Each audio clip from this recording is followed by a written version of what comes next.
lipasa C, esta va a agarrar el fosfatidilinositol difosfato, lo va a romper, dejándole sus dos fosfatos del difosfato y el fosfato de la molécula original, y entonces con eso vamos a generar el inositol trifosfato, que es este IP3 que vemos aquí. Y el remanente del otro lado de la molécula pues va a ser el diacilglicerol. Ambos, el diacilglicerol y el inositol trifosfato, son segundos mensajeros, actúan a diferente nivel, pero ambos son segundos mensajeros. La actividad del diacilglicerol y del inositol trifosfato puede sumarse, convertirse en un mecanismo de señalización concertado.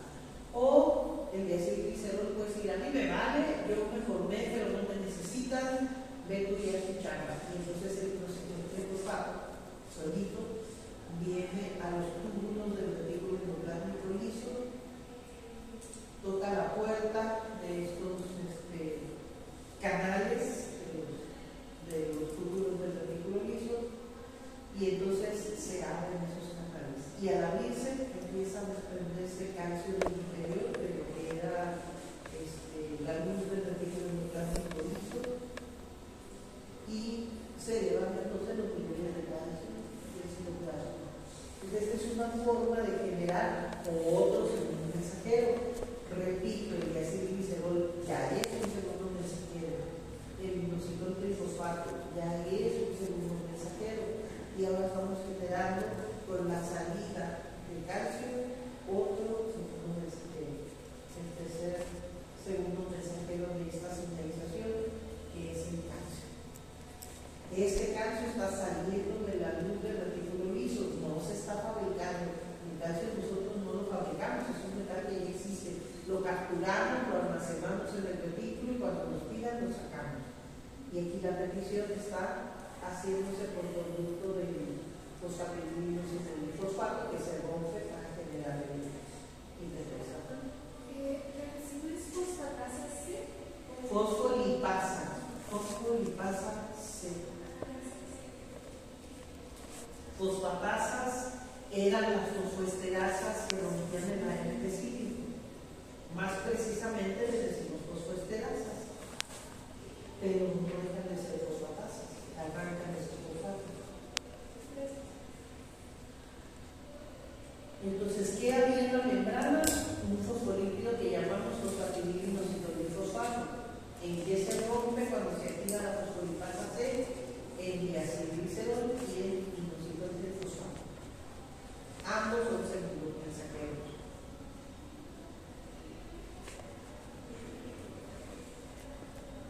El fosfatidilinositol difosfato, cuando no se está utilizando, está enlazado en la membrana y tiene su función estructural, la función de dar soporte a la membrana, pero al romperse genera los dos segundos mensajeros.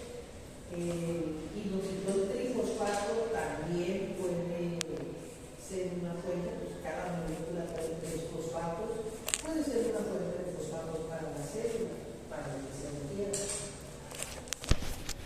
Pero más directamente, como mensajero, como segundo mensajero, abre a través de calcio en el líquido endoplasmático liso. Y el diacilglicerol, por su cuenta, les dije también es un segundo mensajero. En este caso, activa a la proteína sinasa C. ¿Se acuerdan a qué proteína activaba el ARN específico? De manera directa. Proteína sinasa A. Acá, en cambio, el diacilglicerol activa la proteína sinasa C. ¿Qué hace la sinasa? ¿Se acuerdan? Fosforilan. Pegan fosfatos a otras proteínas. Entonces, en este caso, también la proteína sinasa C les va a pegar fosfatos a otras proteínas. ¿A cuáles? A un grupo ya más específico.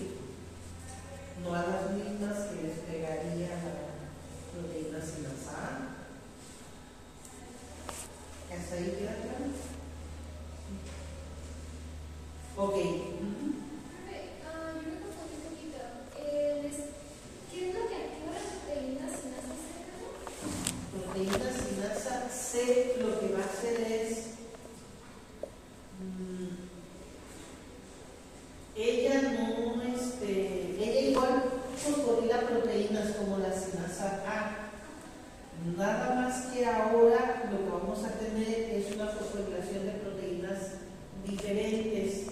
Aquí, cuando teníamos esto, se está activando fosfolipasa C. ¿Sí? Regreso. Bueno, más bien creo que lo pregunté mal. Es que, por ejemplo, el AMP cíclico pues activa la proteína sinasa. En este caso, ¿quién activa la proteína? El inositol trifosfato, el diacilglicerol. O sea, a la proteína sinasa C la activa AMP cíclico. Y ese fosforila proteínas, muchas.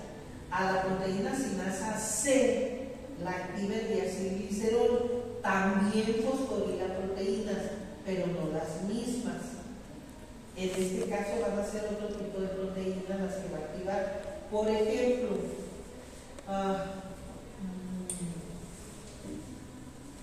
¿qué les iba a poner un ejemplo? No sé si.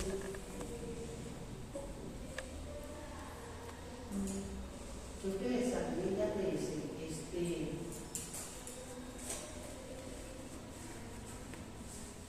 Por ejemplo, hormonas de la corteza suprarrenal.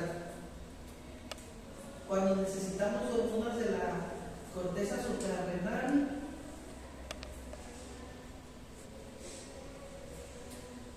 viene una señal del hipotálamo. El hipotálamo genera factor liberador de corticotropina. El factor liberador de corticotropina se une a un receptor de superficie acoplado a proteína GQ, y entonces se rompe el fosfatidilinositol trifosfato que está en la membrana porque se activó la proteína GQ. Y si se activa el receptor acoplado a proteína GQ, activa proteína GQ. Y si se activa proteína GQ, entonces se va a activar la fosfolipasa C, que es lo que vimos ahorita aquí. Aquí, ¿dónde la vemos? Aquí. ¿Sí? Se activa la fosfolipasa C, y la fosfolipasa C va a romper el fosfatidilinositol trifosfato. Va a generar dos segundos mensajeros, el diacilglicerol y el inositol trifosfato. El inositol trifosfato va a ir al retículo liso y va a abrir canales para que salga calcio. Y el diacilglicerol, por su cuenta, va a activar a la proteína sinasa C. Y la proteína sinasa C va a fosforilar otras proteínas diferentes a las de la proteína sinasa A. Unas de esas que va a fosforilar van a ser proteínas que están formando vesículas, están en la membrana de ciertas vesículas. Cuando las fosforilen, la vesícula empieza a migrar a la membrana, se rompe y expulsa hacia afuera de la célula los glucocorticoides, por ejemplo, en este caso, cortisol. Por eso la señalización viene desde el hipotálamo. Entonces, lo que va a suceder es, hipotálamo llega a hipófisis. Hipotálamo genera factor liberador de corticotropina. La hipófisis tiene que liberar corticotropina. ¿Cómo la va a liberar? La va a liberar cuando el factor liberador se una a un receptor acoplado a proteína GQ.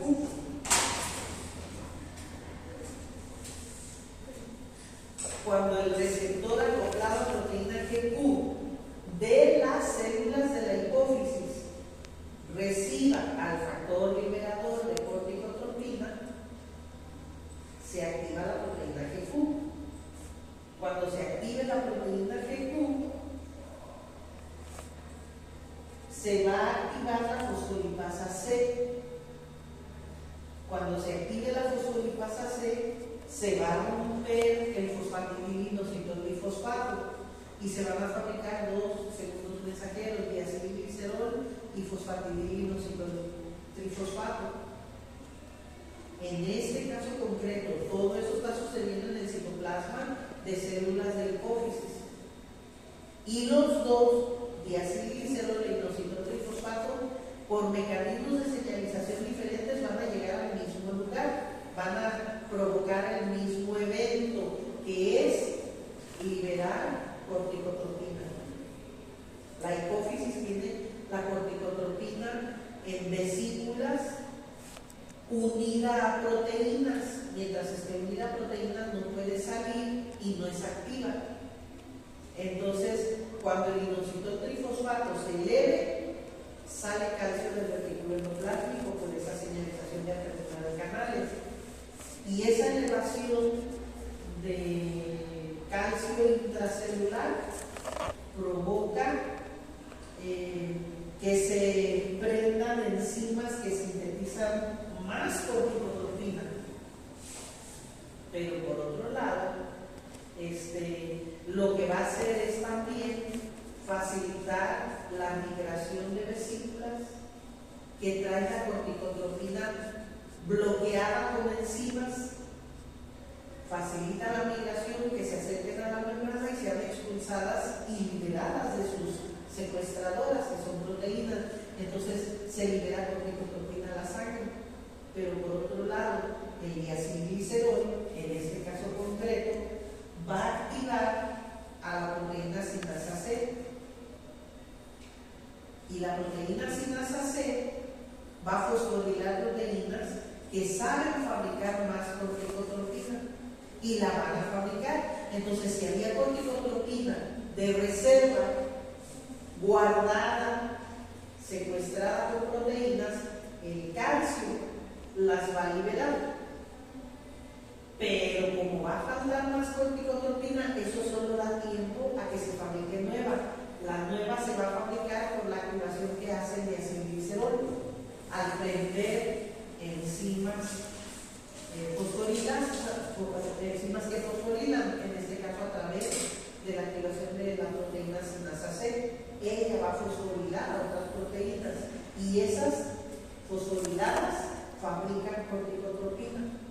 Entonces voy a liberar más corticotropina a la circulación sanguínea. Se eleva la corticotropina por dos vías, por la vía de señalización de diacilglicerol y la de inositotrifosfato. La de inositotrifosfato es rápida porque es por liberación de iones y liberación de corticotropina ya fabricada pero bloqueada con proteínas.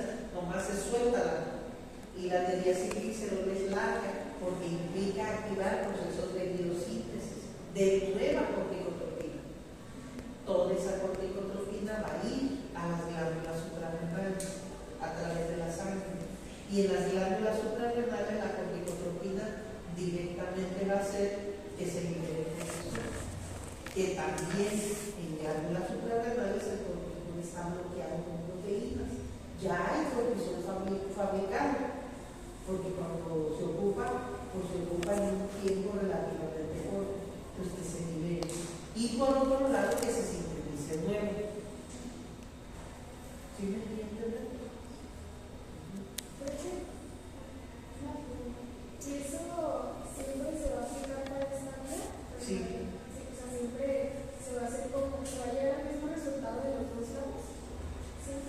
Son procesos concertados para apoyar, porque uno requiere rapidez y el otro da cantidad. O sea, yo tengo una cantidad limitada de corticotropina, pero la libero rápido con el calcio. Pero me va a faltar más. Esa más la voy a sintetizar con la señalización del diacilglicerol. Y entonces, entre los dos, voy a cumplir la misión de elevar a un nivel determinado la corticotropina en sangre para que llegue en cantidad suficiente a glándula suprarrenal y le puedan decir, oye, está estresado, ayúdale un poquito. ¿Y cómo nos ayudan? Liberando cortisol. Pero ustedes no tienen, a menos que tengan una muy buena disciplina, no tienen una capacidad muy acentuada para el estudio, a menos que tengan una muy buena disciplina. No sé si les ha pasado. A lo mejor los estoy juzgando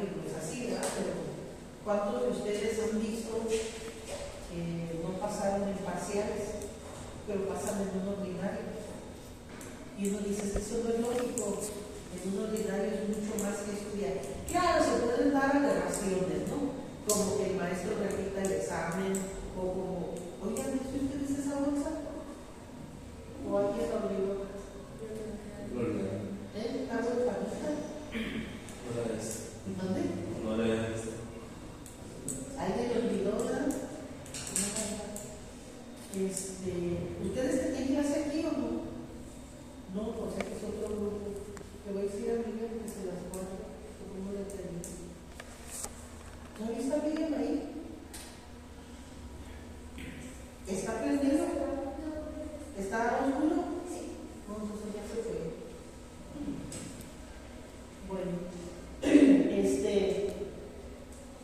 aquí, ¿qué estaba haciendo? ¿Qué me preguntó? Sobre las dos días que si siempre llegaban. No, estaba comentando sobre que se apenas preparamos un disciplinado. Cuando uno se pone a pensar qué es más difícil, pasar en un parcial que pasar en un ordinario, pues siempre es más difícil pasar en un ordinario. Es muy poco tiempo para estudiar, es mucho material para estudiar y es mucho estrés, es como facilidad. Sí, claro que puede haber factores raros ahí, como por ejemplo que el maestro no ponga un examen de nivel, que ponga cualquier payasada, pero suponiendo un buen examen, tanto el parcial como el ordinario, igual podrían pasarlo. Una es que sin duda con el miedo estudian un poco más, se mantener mejor, pero porque su capacidad aumenta en esos momentos de estrés por la liberación de cortisol. El cortisol es la hormona del estrés continuado. El estrés súbito, o sea, si ahorita yo les pego un grito, a lo mejor nos sorprende y se les sube la adrenalina. Cuando están dormidos y llega alguien a su cuarto y toca como policía, se levantan así como con la campana sonando en la cabeza, ¿no? Pero es un estrés súbito que a nosotros baja inmediatamente el cortisol nos da esa respuesta a un estrés continuado. Por ejemplo, choque. Tiene un estrés súbito de la adrenalina, pero luego, pues es que yo soy la responsable y tengo que pagar y no tengo idea de dónde voy a sacar. Y empieza uno con ese estrés. Ok, ya tengo mis documentos, ¿cómo voy a gestionar para poder conseguir el dinero? Porque no me traía seguro, porque ya se me venció. Y viene el estrés así que se va acumulando, ¿no? ¿Cómo le digo a mi papá que choqué para que se moche con algo, qué sé yo, ¿no? Es un estrés continuado. El estrés de cuando se acercan los exámenes. Desde que se van a acercar los exámenes, ustedes ya saben que hay materias en las que van en riesgo. Y ahí empieza ese periodo de estrés. Entonces, cuando se ponen a estudiar, en realidad están estudiando con una carga emocional muy fuerte. ¿Qué les está dando esa nueva capacidad de respuesta? La elevación de cortisol en sangre. La mujer que sale embarazada sin planearlo, pues es un estrés del demonio. Yo no quiero ni pensar, pero es evidente que debe de ser espantoso, tanto si le va a responder el hijo como si no le responde, porque en principio yo me pongo a pensar que no estaba planeado. La primera fuente de estrés es, ¿cómo le digo? ¿Cómo le va a tomar? ¿Le va a agradar o me va a votar o se va a responsabilizar o lo va a ignorar? O sea, para el hombre es bien fácil decir, me lavo las manos, yo no quiero saber nada, pero ella se queda con la responsabilidad. No importa si vaya a abortar o no vaya a abortar, no importa si lo va a dar en adopción, no importa si lo va a cuidar. Es que es una decisión terrible para ella. Y la decisión que tome tiene consecuencias de largo plazo. Aún si me dicen aborta y ya se acabó, ajá, y la conciencia, y el recuerdo, y la vida que impidió que sucediera, pues está agotando. Entonces ahí hay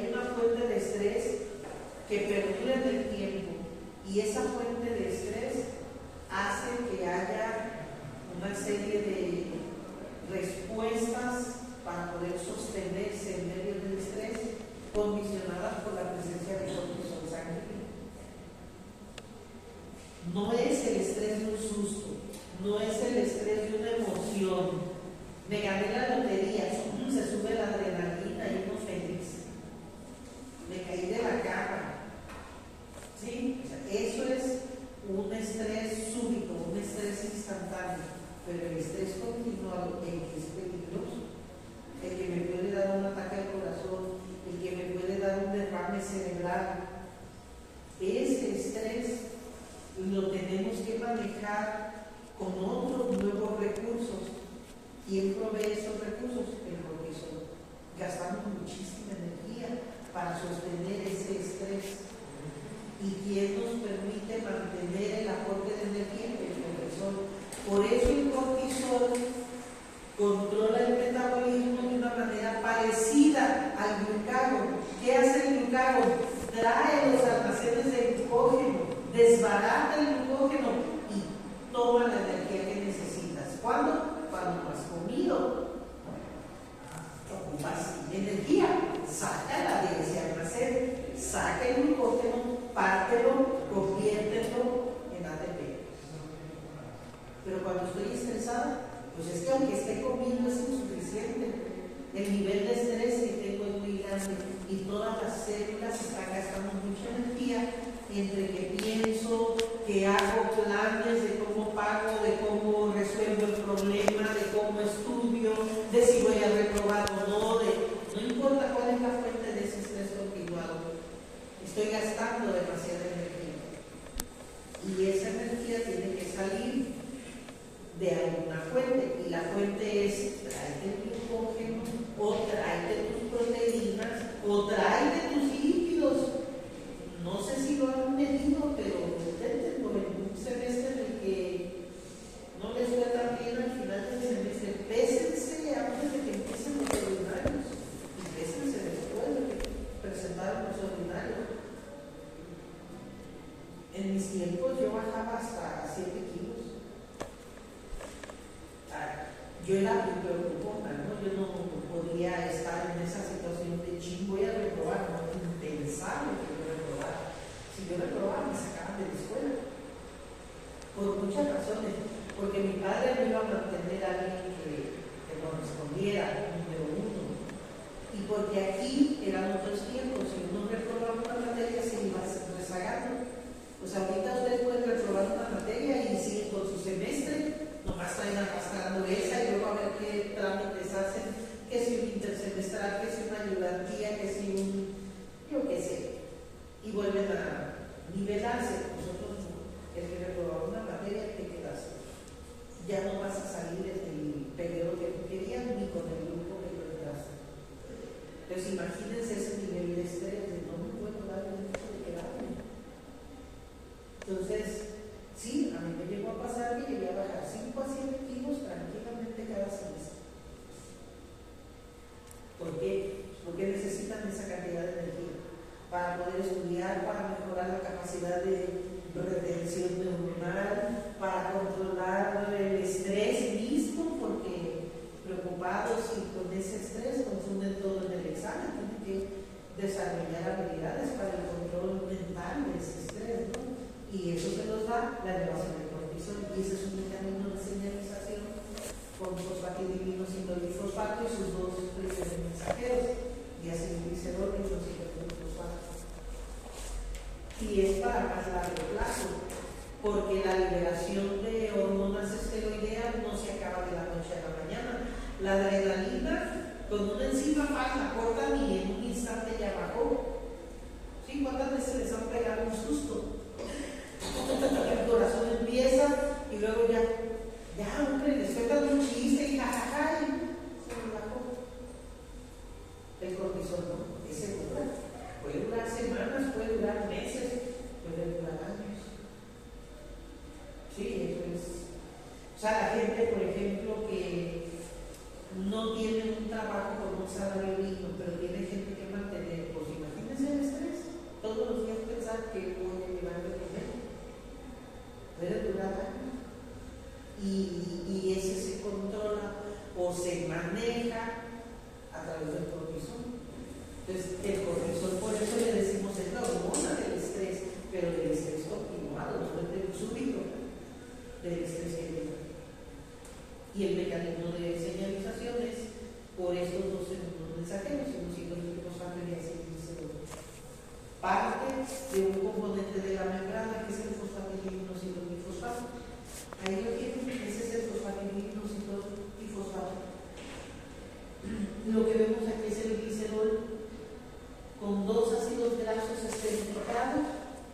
y un fosfato. Todo esto es un fosfolípido al que le vamos a pegar particularmente el inositol, pero un inositol ya con 2 fosfatos. Así que con todo esto, este fosfolípido se convierte en un fosfoinosídeo. Eso lo debieron ver en el curso de bioquímica. Este es un tipo de fosfolípidos que llamamos fosfoinosídeos. Esta porción es hidrofílica, porque aquí tiene cargas, porque aquí tiene oxígenos que forman puentes de hidrógeno, porque acá vuelve a tener cargas y aquí también. Todo esto es la cabeza polar. Y eso va a estar insertado en la membrana, y la parte media de la membrana, las colas hidrofóbicas. Hay una bolsita negra, pero no es lonchera. O a eso le llaman lonchera. Ah, ok. Ya salió el niño.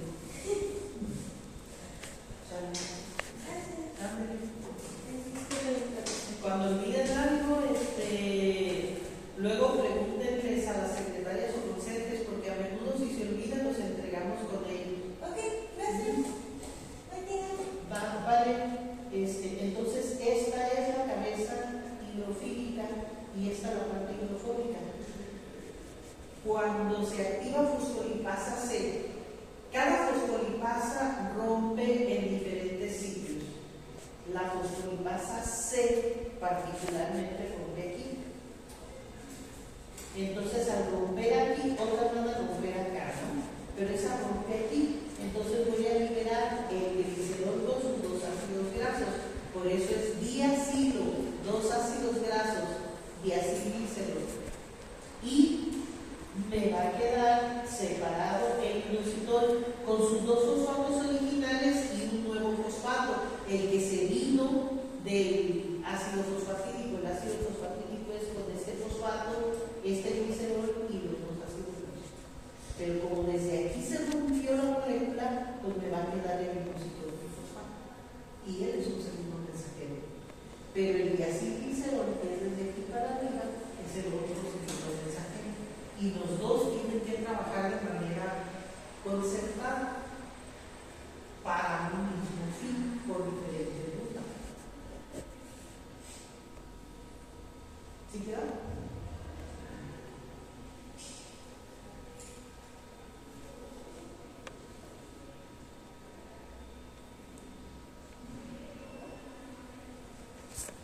Con eso lo que vamos a hacer es promover la destrucción de proteínas, promover la destrucción de lípidos, promover la destrucción de carbohidratos. 3 cosas. Por eso verán que cuando una persona está en estrés constante, sufriendo algo, a veces es una enfermedad, a veces es un encarcelamiento, a veces es mi hijo se volvió drogadicto, a veces es, yo no sé, no tengo dinero, el estrés que sea, empiezan a adelgazar terriblemente, porque se acaba su reserva de lípidos y a menudo también la de proteínas. ¿Me iba a preguntar algo? Sí, mencionó promover la destrucción de lípidos.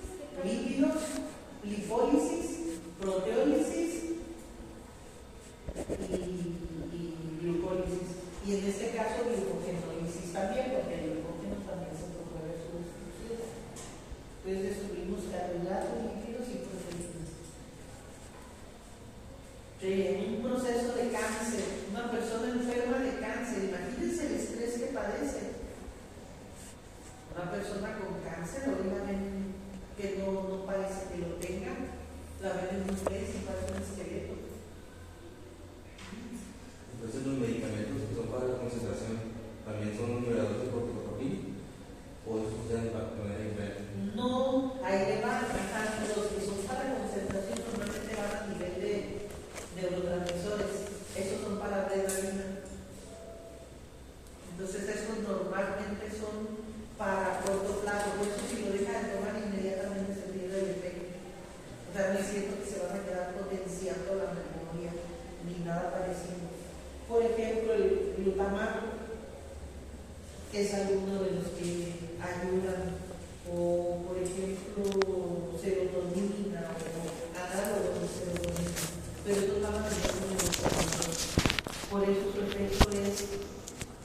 relativamente rápido, pero igual de rápido se pierde. O sea, no se van a quedar con una supermemoria.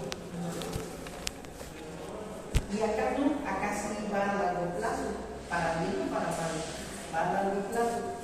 Si ustedes se recuperan de esa situación, van a seguir padeciendo estragos del estrés y lentamente lo van a ir perdiendo, no de la noche a la mañana.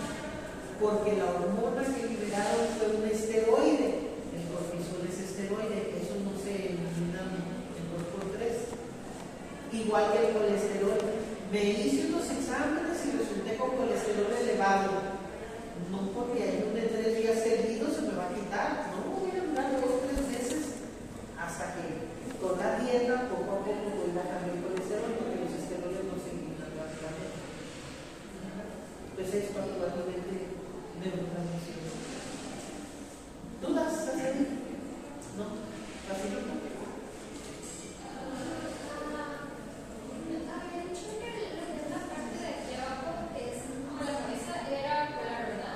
Esto es polar. Polar es todo lo que tenga oxidrilos porque forman fuentes de hidrógeno y aquí los estamos viendo. Y polar o hiperpolar, superpolar, lo que tenga cargas, y aquí las estamos viendo. Entonces, cuando ustedes dibujan una membrana, dibujan bolitas y colas. Las bolitas es lo polar, en este caso lo polar sería todo esto. Y las colas serían de aquí para acá. ¿Sí? 2 colas hidrofóbicas. Por eso en la membrana las colas quedan en la parte media, unas bolitas arriba y otras abajo, y la parte media hidrofóbica. ¿Por qué hay bolita abajo? Porque hay agua en el citoplasma y tiene que haber interacción con algo polar. ¿Por qué hay bolita arriba? Porque hay agua en el espacio exterior y tiene que haber interacción. Entonces ese es un fosfolípido que normalmente está hacia adentro, no hacia afuera. Para que lo pueda romper la fosfolipasa C. Está la fosfolipasa C. Esto liga en la membrana. Viene el ligando. Bueno, en este caso el ligando va a ser,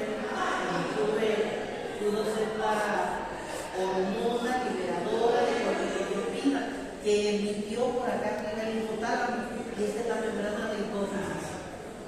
Esa hormona se pega en un receptor acoplado a proteína G. ¿Cuál proteína G? Particularmente GQ. Cuando se pega ese ligando, esta proteína GQ se activa. Y cuando ella se active, va a activar a la enzima fosfolipasa C.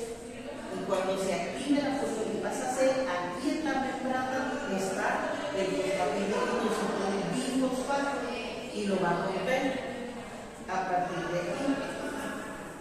Y cuando lo rompa, se genera el diacilglicerol, que es lo azul aquí, y se genera el fosfato, que es este carbohidrato con los 3 fosfatos, que va a ser lo que estamos viendo que se libera con los fosfatos citoplasma.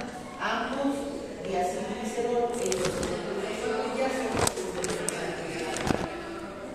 el inositotrifosfato va a venir al retículo endoplástico, abrirá canales de calcio y el calcio de la luz del tubo del retículo liso va a salir hacia el citoplasma.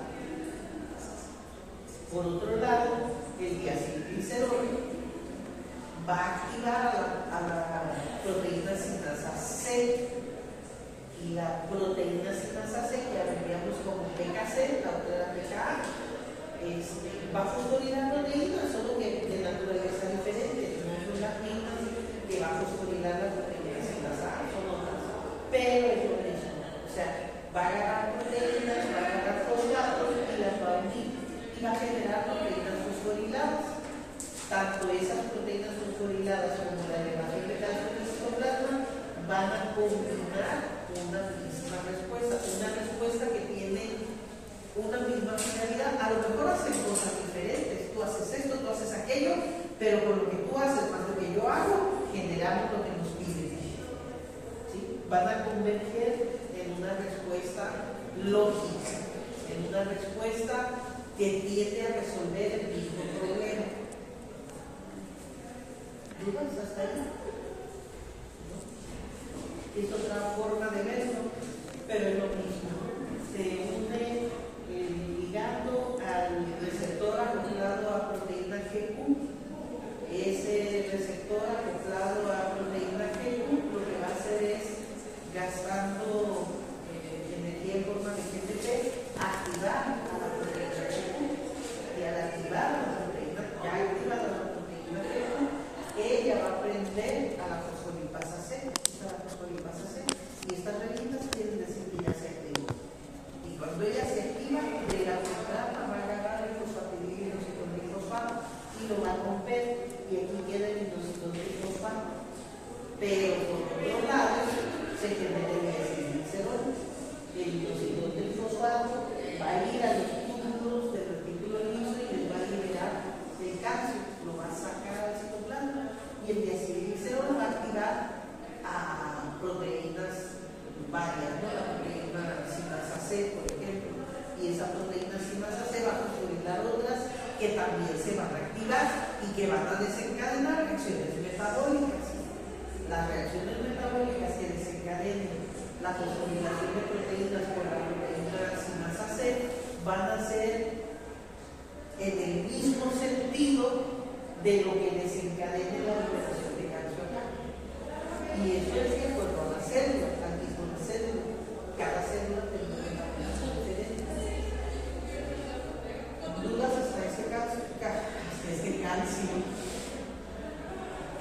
Porque iba a decir eso. ¿Qué pasa con el descanso? Es que el mismo ion calcio es un segundo mensajero. El mismo ion calcio tiene la función de segundo mensajero. Entre los temas que van a presentar ahora del ensayo para la siguiente exposición, el calcio es importante para activar a la proteína carbohidrata en seres humanos, en todos los eucariotas, pero particularmente, pues claro, en seres humanos. Cuando la carbohidrata se activa, se van a modificar las actividades de proteínas sinasas y de fosfatasas. Entonces, con la carbohidrata activa, nosotros vamos a empezar a desencadenar reacciones metabólicas promovidas por la modificación de la función de proteínas sinasas, acuérdense, son las que fosforilan, y proteínas fosfatasas, acuérdense, son las que rompen fosfatos, que fosforilan.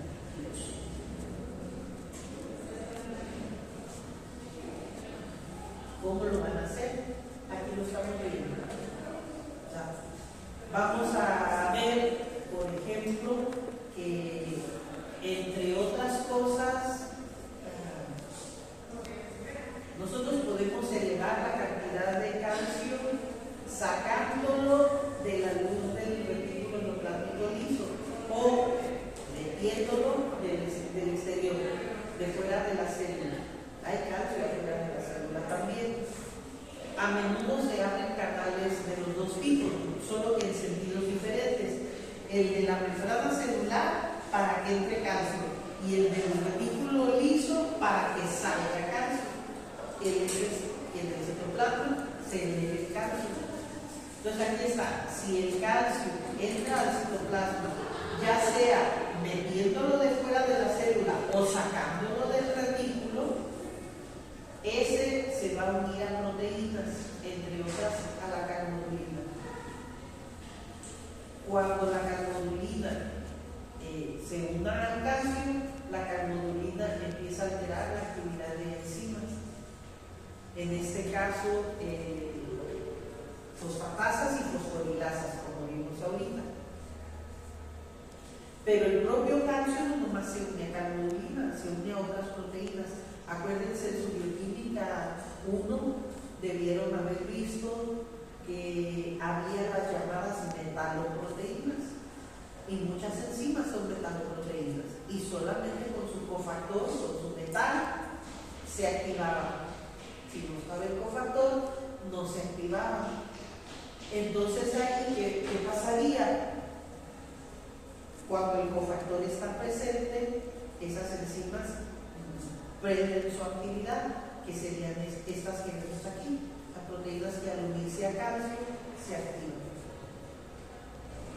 Ahorita les puse el ejemplo de cuando necesitamos cortisol y les dije, en la hipófisis la elevación del inositol trifosfato conduce a elevación de calcio, y cuando el calcio se eleva se promueve la exocitosis, y la exocitosis era la proteína corticotropina, que es una hormona, está en vesículas, pues hay que sacarla. Y la salida implica, número 1, separarla de la proteína que la tiene secuestrada en la vesícula, y número 2, que la vesícula migre a la membrana celular, y número 3, que al fundirse con la membrana celular la expulse al exterior, y eso es la exocitosis.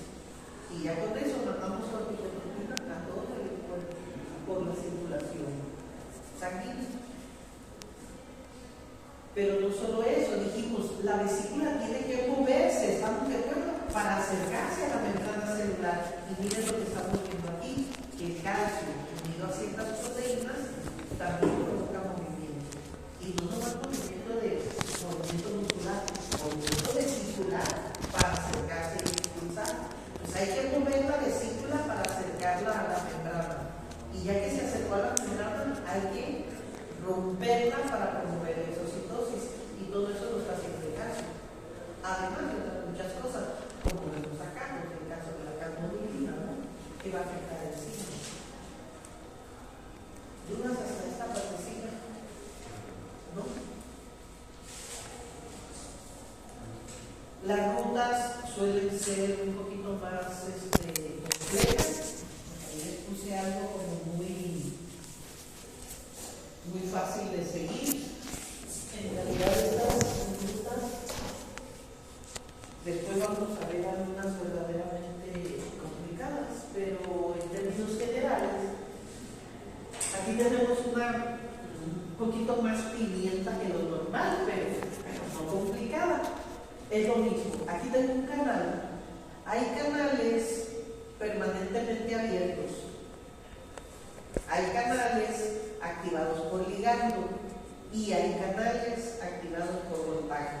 3 tipos de canales: permanentemente abiertos, activados por ligando y activados por voltaje. Los canales permanentemente abiertos controlan el paso de iones por gradientes de concentración. Hay mucho adentro, ya meto más. Hay mucho afuera, ya no saco más. El control es por gradiente de concentración. Y claro, también hay un cierto control por el tamaño del canal. Acuérdense, en biología celular lo quiero ver, que canales en las células son específicos para potasio, para calcio, para cloro. O sea, los canales, si aquí dentro hay cargas positivas, este canal no puede permitir el paso de ningún ion positivo, los va a repeler. Va a permitir el paso de iones negativos, eso sí. Si este canal es chiquito, ¿tienes una biología celular contigo? Ay, chiquillos. Si ese canal es chiquito, ¿qué se prefiere que pase por ahí? ¿Iones grandes o iones pequeños? Si el canal es chiquito, ¿iones grandes o iones pequeños? Pues pequeños, ¿no? ¿Mande? Pues pequeños, ¿no? Pequeños, no. Reprobó esa clase. Grandes. Yo sé que suena ahí lógico para los que no llevaron biología celular conmigo, no lo vieron. Esa clase no entré, yo creo. Si un canal es pequeño, solo pueden pasar cosas chiquitas. Hasta ahí estamos de acuerdo. Pero yo a ellos no les pregunté cosas, les pregunté iones. No cualquier cosa. Okay. ¿Qué pasa con un ion pequeño? El ion pequeño, ¿están de acuerdo que el núcleo de todos los tiene el mismo tamaño. Si yo digo un sodio más 1, la carga más 1 es idéntica que un fierro más 1 o un cobre más 1 o una plata más 1. El tamaño de la carga en el núcleo es el mismo. La masa es lo diferente, pero la carga es la misma. Okay. ¿Qué pasa si el ion es grandote, pero tiene carencia de un mísero electrón? ¿En dónde tienen los protones el núcleo? Pues en el interior. ¿Y de dónde le quité el electrón? Pues del exterior, de los orbitales. Pero la masa es así de grandota y de adentro una carga no está neutralizada porque afuera le arranqué un electrón. Entonces, imagínense que yo tengo canicas. Yo tengo 3 canicas y él tiene 3 canicas. Lo puedo usar de ejemplo y no se me olvida. Yo tengo 3 canicas y él tiene 3 canicas en el estómago. Y cada canica es detectada por un imán, porque tienen carga positiva.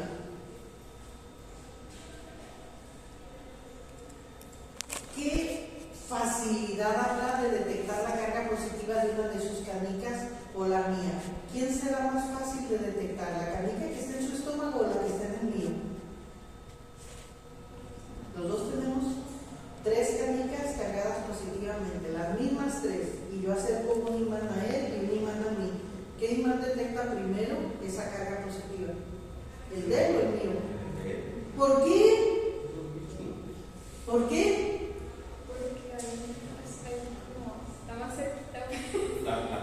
No me quiso decir ahora, perfecto, porque él no tiene masa y yo sí, ¿no? Entonces, si yo tengo 3 imanes y pongo uno aquí, bueno, no es acoso. Ok, yo pongo un imán aquí y pongo un imán acá. Si a mí me pongo un imán en el estómago, es equivalente a que yo pongo un imán aquí, porque desde aquí hasta allá es mi volumen, ¿estamos de acuerdo? Si este imán puede detectar esa carga, el que yo me ponga aquí puede detectar la mía. Pero quiere decir que si este detecta esa carga, yo todavía puedo poner otro imán acá. En vez de imanes, son moléculas de agua. O sea, a él lo puedo revestir de una capa de agua, y 2, y 3, y tantas como mi volumen, para que la última capa de agua sienta en mí lo que siente en él. Entonces, ¿quién tiene más moléculas? ¿Él o yo? Para que sienta lo mismo. Pues él. Entonces, él es más fórmulo que yo, ¿no? Él es más voluminoso que yo, porque él es él más el montón de moléculas de agua para hacer esa misma sensación de carga. Entonces, por un canal, el ion pequeño no pasa o se detiene más. Y el grande, pues puede hasta que ni cargas ni aguas lleve. Los iones van solvatados. Los iones no andan solos, están solvatados. Entonces los iones pequeños llevan más gorrones a la fiesta. Moraleja, cuando se meten a una fiesta no lleven gorrones, corren el riesgo de que no los dejen pasar, como ocurre en los canales. Iones grandes no van muy solvatados, iones pequeños van muy solvatados, por lo tanto el tamaño efectivo, así se llama, el tamaño efectivo es más grande, porque es el tamaño del ion más las moléculas de agua que lo solvatan. Así que canales pequeños no permiten el paso de iones pequeños, prefieren el paso de iones grandes, porque esos tienen tamaño efectivo menor, porque no llevan muchas aguas solvatándolos. ¿Sí? Ok, entonces, estos canales que no tienen activación por ligando se controlan por concentración y por diámetro, por el tamaño efectivo. ¿Qué pasa con los que se activan por ligando? Este es uno activado por ligando. Pues tienen un sitio de unión al ligando y solo cuando el ligando se una, el canal se abre o se cierra, depende. No sé si han oído hablar, pero hay neurotransmisores excitatorios y neurotransmisores inhibitorios. Bueno, ellos activan canales, cerrándolos o abriéndolos. Si es excitatorio, abre, y si es inhibitorio, cierra, y ya no permite el paso de estímulos eléctricos. Entonces son canales activados por ligando. Los neurotransmisores son el ligando. Ese es tema de la siguiente unidad.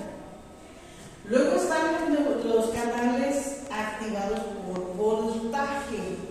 En este caso es por gradientes en la membrana. Adentro de la membrana siempre hay un voltaje negativo y afuera siempre hay un voltaje positivo.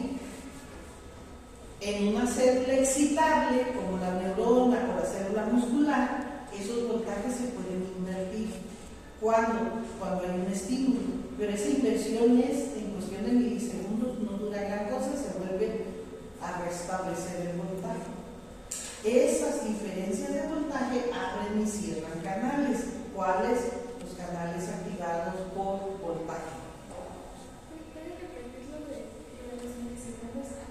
Ok, los canales activados por voltaje se activan por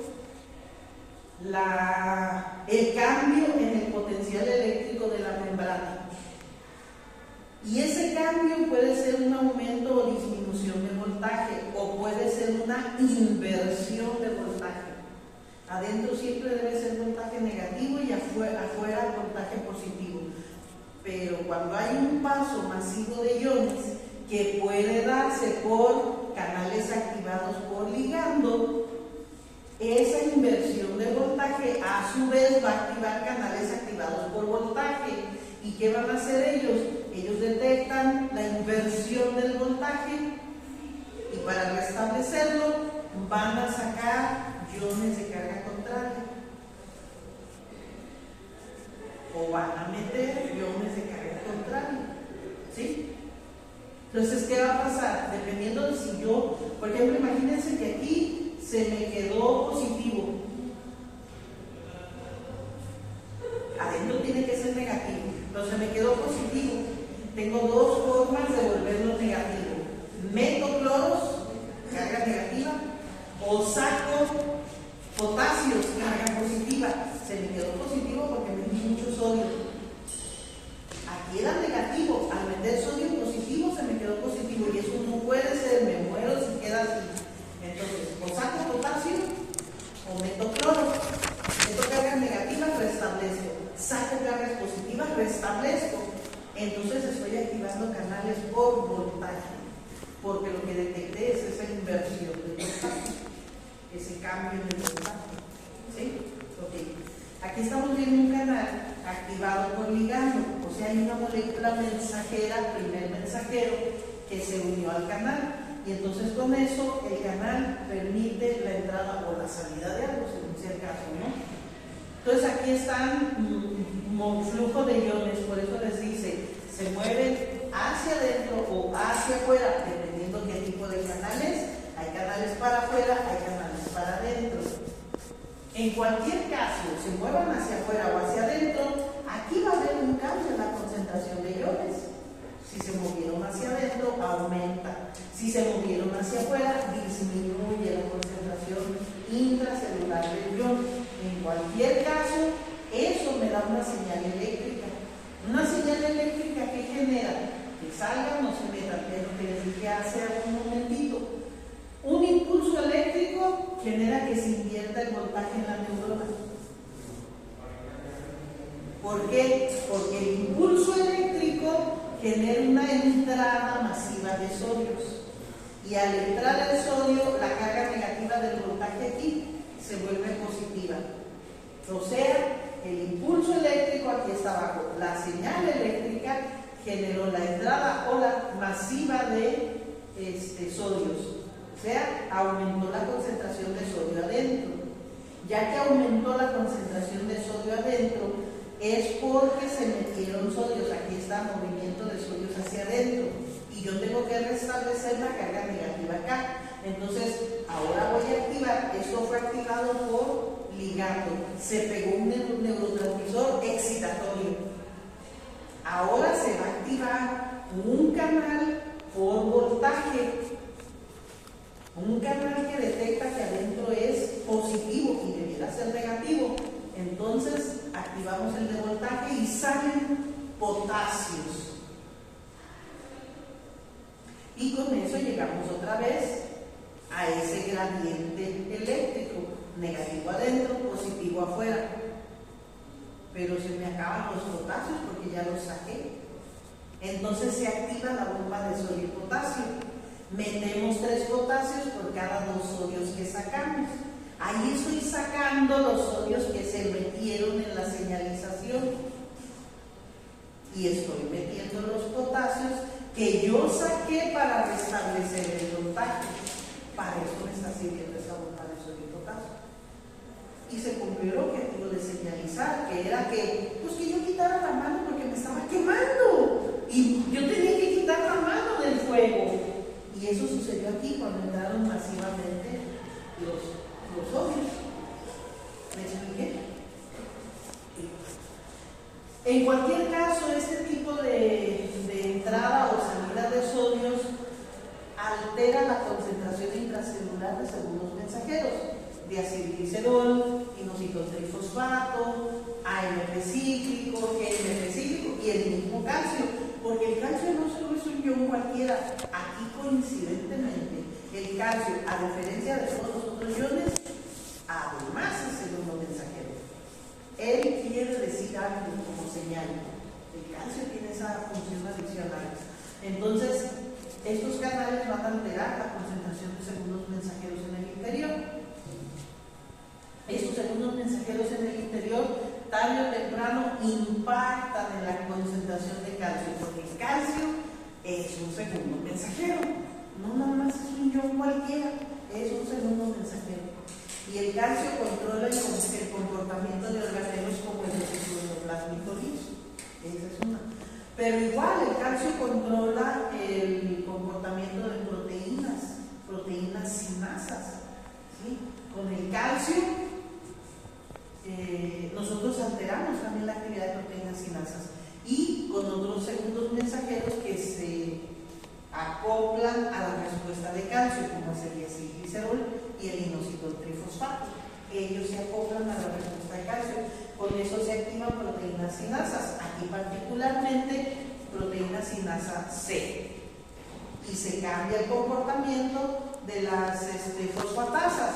Se activaron las fosforilasas, se inactivaron las fosfatasas, porque son proteínas contrarias.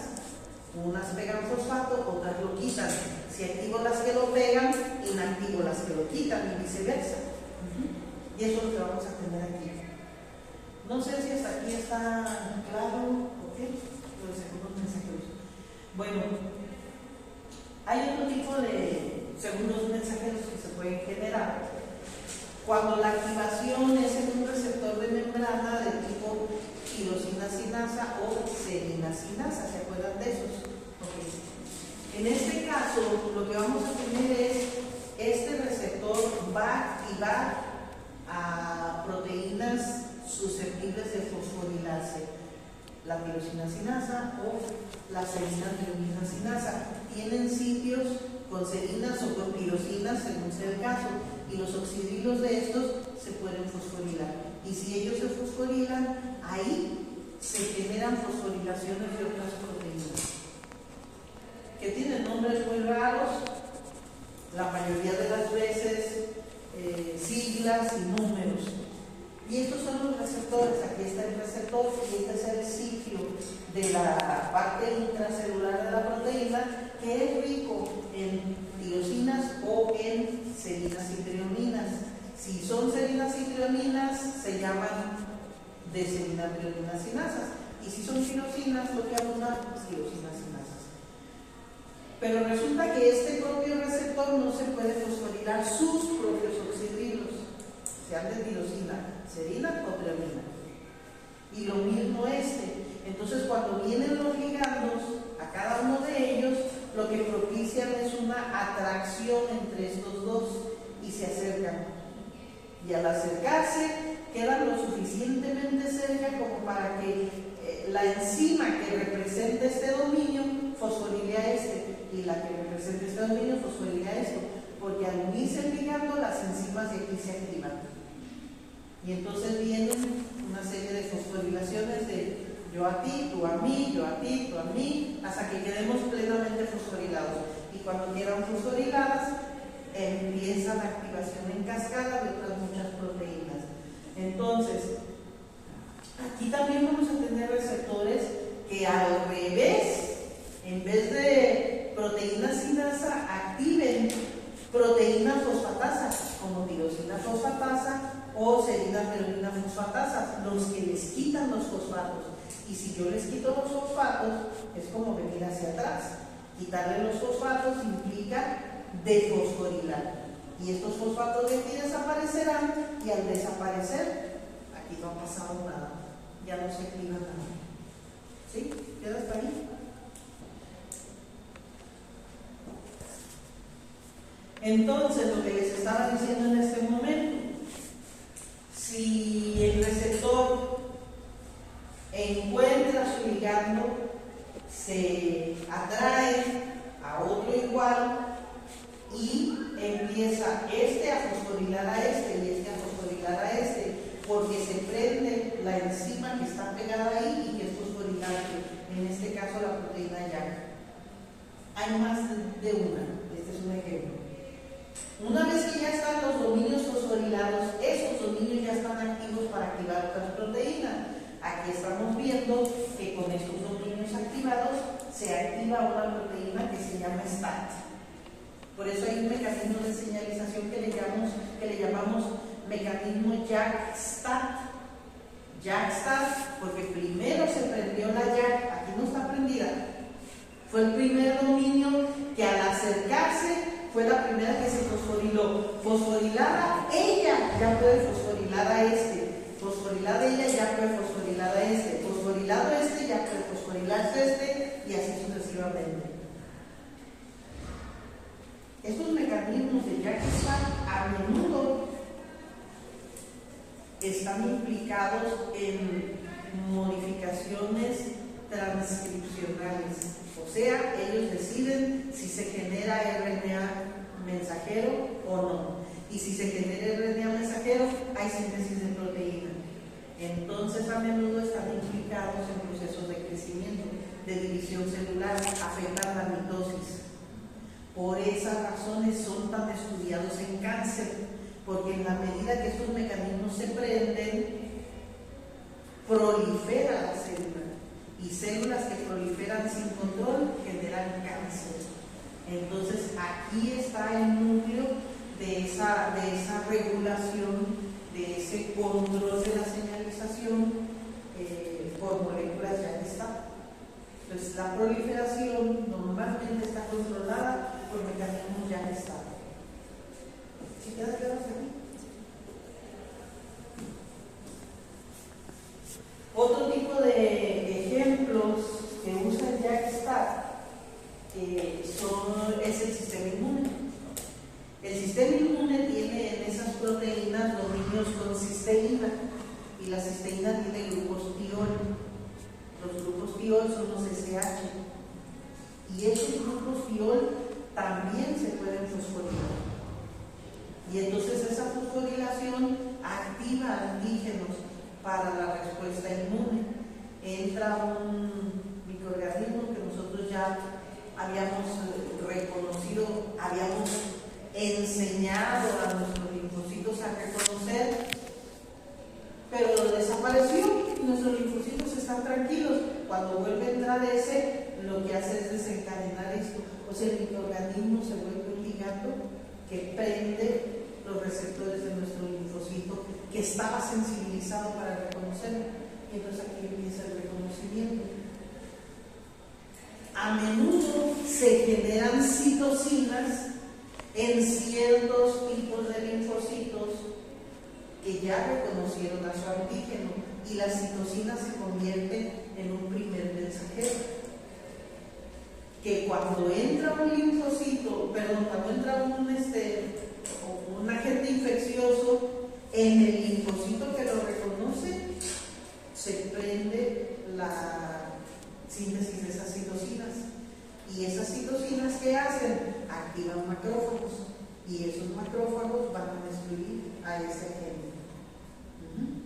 Entonces las citocinas se convierten en un primer mensajero. ¿En dónde se generaron? Pues se generaron en sitios de recepción de los linfocitos que reconocen aquel antígeno, porque tienen un receptor que lo reconoció el antígeno de la bacteria como el antígeno. ¿Sí queda claro aquí? Bueno, esto es más esquematizado, pero básicamente lo mismo, ¿no? La citocina que se va a unir al receptor. No siempre son dos. Aquí y aquí estoy poniendo que sea uno solo, pero a veces son dos. A veces se forman dímeros con dos ligandos. Un ligando para una de las proteínas receptoras y otro para la otra, y ya se acercan. A veces es uno solo que tiene dos sitios de unión. Un sitio de unión para una de las proteínas y otro sitio de unión para la otra. No siempre son dos. Aquí es uno, aquí también fue uno. Y entonces, como ven, aquí las proteínas ya no están activadas. Cuando se une la citocina, esas proteínas se activan, y una vez activadas empiezan a fosforilar los dominios intracelulares del propio receptor. Y cuando ya los dominios están fosforilados, se llaman a proteínas que andan ahí sueltas inactivas y que se pegan en las regiones de los fosfatos, las proteínas están. Y al pegarse, se activan. ¿Cómo? Con los fosfatos. Entonces aquí estamos viendo cómo se están robando los fosfatos y ya salen activadas. Aquí está activada. ¿A dónde van? Al núcleo. Porque les dije, van a activar procesos de transcripción de ciclocelular también. Entonces viajan al núcleo, y en el núcleo se pegan a proteínas reguladoras. En el DNA hay proteínas reguladoras. Solo trabajan si están desbloqueadas, se inactivan si están bloqueadas. Ellos las desbloquean e inician la transcripción. Y entonces viene la síntesis de proteínas. ¿Qué tipo de proteínas? Pues depende de la señal. A lo mejor son las citocinas, a lo mejor son proteínas metabólicas, a lo mejor son proteínas de citoesqueleto para el ciclo celular. Por eso es que esto está implicado en procesos de cáncer. A lo mejor es angiogénesis, proteínas para incrementar la vascularización, y entonces se ramifica un tumor, lo alimentamos y crece. ¿Sí? Estos son los procesos que ahorita se están estudiando mucho para el control del cáncer. Ok, hay otro término que nos queda pendiente por abordar. Este término nace de la necesidad de explicar por qué cuando nos exponemos intensamente por tiempo prolongado a algún estímulo, dejamos de responder a ese estímulo. Ese fenómeno se denomina tolerancia, y no es más que volvernos dependientes a la presencia de una señal. O sea, ya la concentración de esa señal no nos genera respuesta, ya la presencia misma de esa señal es ignorada por el cerebro. Por ejemplo, el fármaco dependiente, el Logaritmo. La primera vez se le un viajezón que hasta se asustó. La segunda vez controló el viaje mejor. La tercera vez dijo que no es igual que como lo estaba sintiendo. La cuarta vez dice, quiero repetir la historia, le voy a subir la dosis, y ahí va, hasta que llega el momento en que si vuelve a tomar la misma dosis que la primera vez, no siente nada. Lo que pasa con el alcohol, no sé si el primo de un amigo les ha contado o qué, ¿verdad? Toman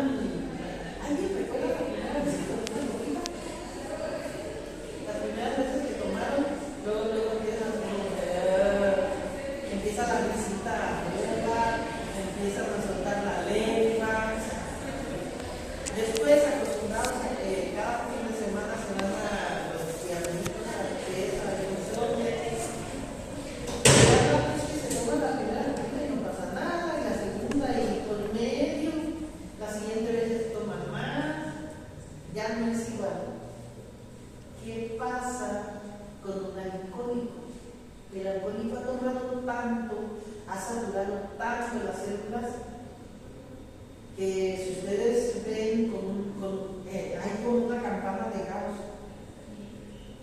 El neófito con una copita se emborracha. Conforme pasa el tiempo, ya soy más aguantador, lo ven así. No es cierto, se están volviendo tolerantes. Y eso es grave. Entonces, ahora aguantan más. Se pueden tomar una caja de 24 y me sienten la mareada, ¿no? Pero también se vuelven alcohólicos. Es que empezaron a tolerar más, conforme más se alcoholizan, conforme más alcohólicos se volvieron, porque están volviéndose tolerantes, eso ya los está haciendo adictos.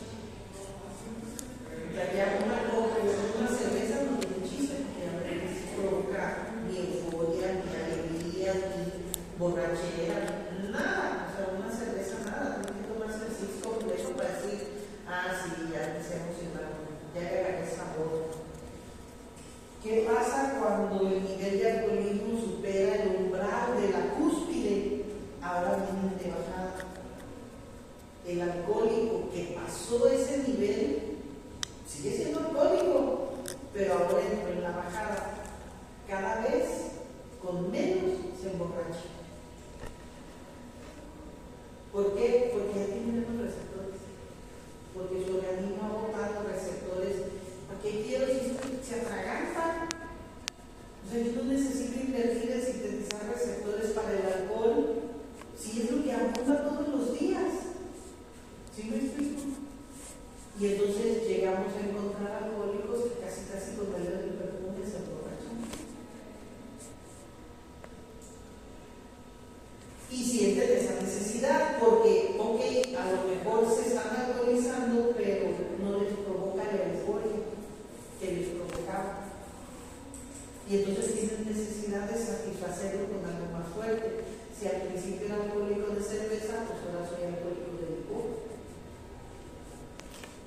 Y el día que me lo quitan, hasta los frascos de perfume se toman, porque les surge el alcohol. ¿Sí me explico? Y ese es el fenómeno de tolerancia. Creo que eso también es lo que pasa con pacientes que sufren enfermedades crónicas y tienen como de que estarle ajustando los por ejemplo, medicamentos. Con los psicotrópicos pasa, con los analgésicos pasa. Los hipertensivos también. Exactamente, hay muchos medicamentos que generan la tolerancia. Entonces, a menudo el médico se ve la necesidad de rotar medicamentos, porque primero empiezan dando una dosis pequeña, luego la suben, luego, ¿sabes qué? Esto ya va para mal, cambia el medicamento. Y otra vez dosis pequeña, y luego la suben, cambia el medicamento, hasta que en algún momento regresen al primero. ¿Por qué? Porque dan tiempo a que se haya desensibilizado de la resistencia.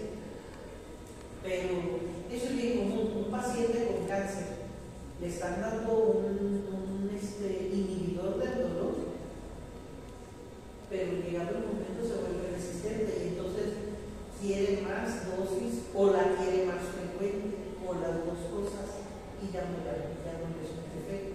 El problema con ellos pues es que ya le están dando los medicamentos más poderosos y ya no hay qué más darle, cómo le cambian y de repente se agotan todos, porque la exigencia de su cuerpo es mucho más grande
desata con una. Habrá gente que diga, ay, yo entré y salí como si nada, o sea, ya de tanto en tanto me aviento mi fumadita y bueno, no pasa nada.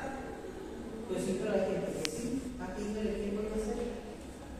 Sí, no me queda muy claro si por el ejemplo del alcohólico toma la campana de Gauss, si toma tanto que pierde sus receptores, ¿cómo se sigue poniendo borracho porque ya no tiene receptores?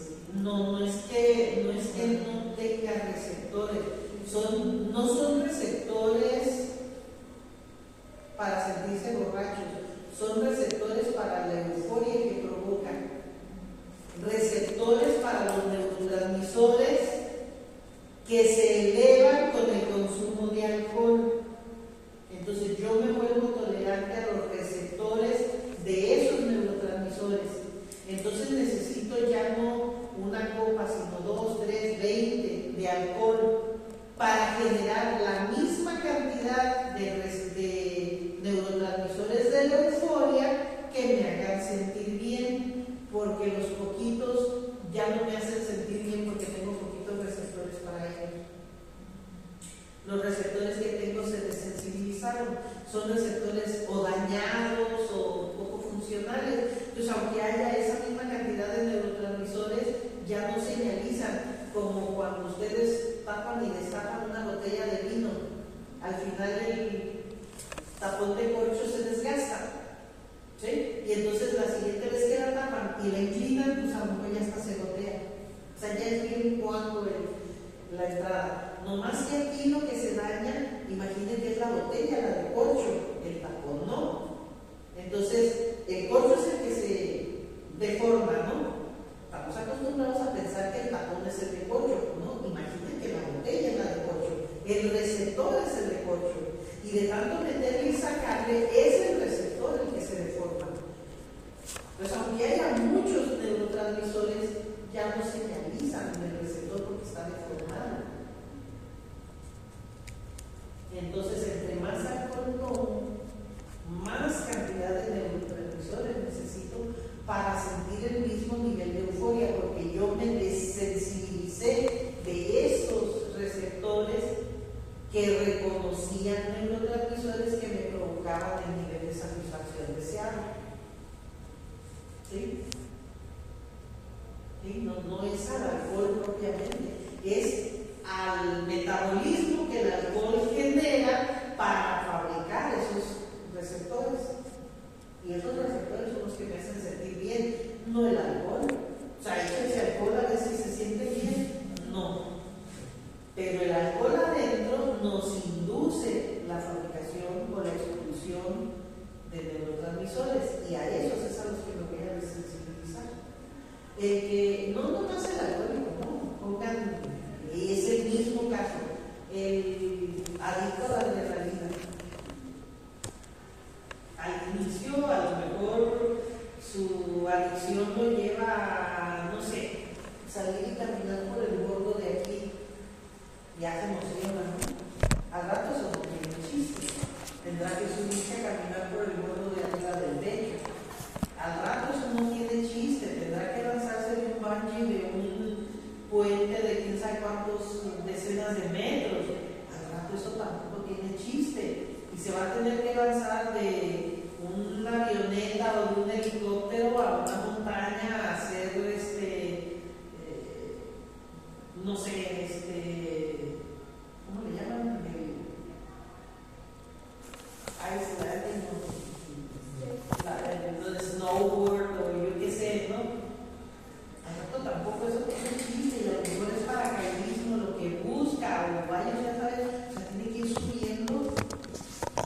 Y no es porque la caída le active receptores, no, la caída le genera la sensación porque está produciendo neurotransmisores. Pero un brinco de aquí abajo, al principio le generó esa adrenalina, al rato ya no, tiene que ser algo más alto y más peligroso. Entonces, a cualquier tipo de estímulo de esos. Pero lo que estamos generando son neurotransmisores que se van a generar con el cigarro, con la droga, con el analgésico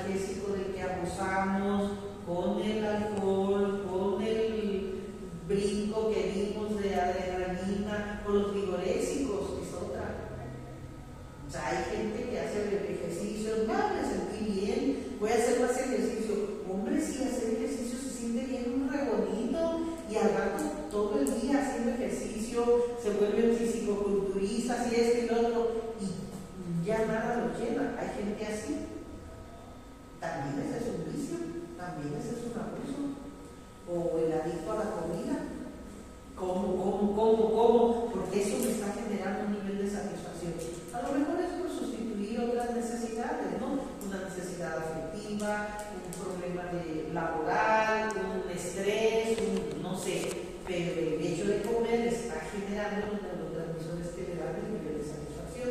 El problema es que cada vez tiene que ingerir más porque cada vez la producción de neurotransmisores le satisface menos. Se volvió tolerante a eso. Profe, ¿y solo ocurre con los receptores, digamos, felices?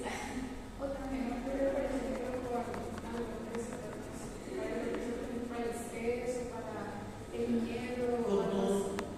Y hay gente adicta a eso. Sí. Son vicios, ¿no? Y con todo, pues, por eso existen los masoquistas.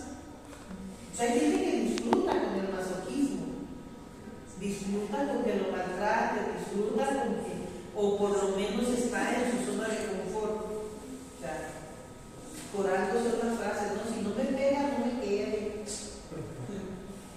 Pero, o sea, yo lo que, bueno, entendí un punto anterior que había dicho que después ya como que un punto máximo y después desciende. En el caso del alcoholismo. Ah, ok. Nada más en el alcohol, eso Porque pasa. en el alcoholismo, pero, bueno, no nada más en el alcoholismo, pero es una de las pocas circunstancias. ¿Por qué en el alcoholismo? Porque el problema es dónde metabolizan el alcohol. En el hígado. Y si toman mucho alcohol, ¿qué es lo que van a dañar? El hígado. Y entonces perderán células para el metabolismo del alcohol. Ya no hay tanta transformación del alcohol en cosas que no me provoquen la borrachera o que no me provoquen, no sé.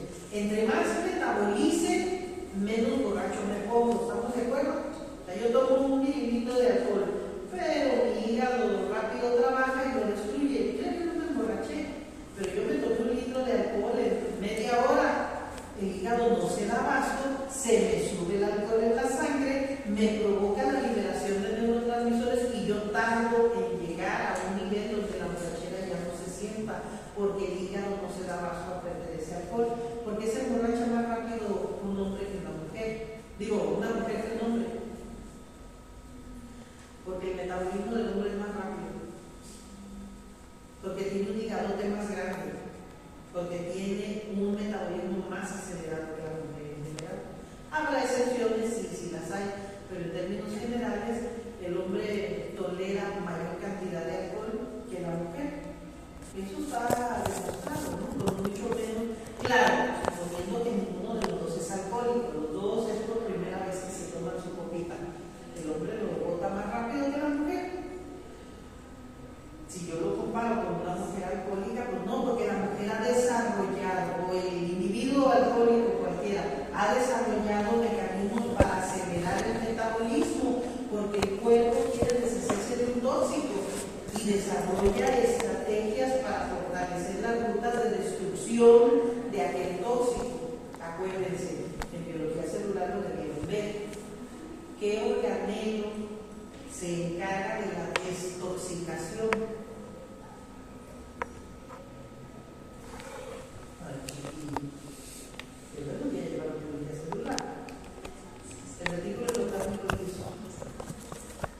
Si yo consumo muchos medicamentos, si yo vivo cerca de una industria que genera mucho tóxico, si yo trabajo mucho en el laboratorio de orgánica, dándome mis toques con benceno y sano y lo que se les antoje, si yo fumo mucho, si yo tengo una plaga de pulgas en la casa y todos los días echo DDT, insecticida, como le llaman, si yo consumo muchos medicamentos por enfermedades, si yo soy alcohólico, es el retículo endoplasmico liso el responsable de quitarme esa toxicidad celular.